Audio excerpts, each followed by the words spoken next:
আপনি কি এমন কিছু হারিয়েছেন যেটা আপনার হৃদয় ভেঙে দিয়েছে? কারো চলে যাওয়া, বন্ধ হয়ে যাওয়া রিজিক, নষ্ট হয়ে যাওয়া আশা। শুধু এই আয়াতটি 3 বার পড়ুন, ফিরে আসবে শতভাগ ইনশাআল্লাহ। আর সেই আয়াতটি হচ্ছে রব্বি ইন্নী লিমা আনজালতা ইলাইয়া মিন খায়রিন ফাকির। অর্থ, হে আমার প্রতিপালক, তুমি আমার প্রতি যা কল্যাণ পাঠাও আমি তার মুখাপেক্ষী।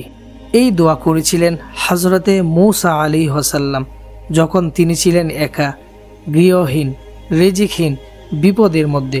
ঠিক তখনই আল্লাহ সুবহানাহু ওয়া তাআলা তার জন্য খুলে দিলেন বিয়ে, নিরাপত্তা, আশ্রয় এবং রিজিকের দরজা। তাই আমার প্রিয় ভাই ও বোনেরা, কোরআনের দোয়াটি শুধু ইতিহাস নয়, এটা আজও জ্যান্ত ও জীবন্ত।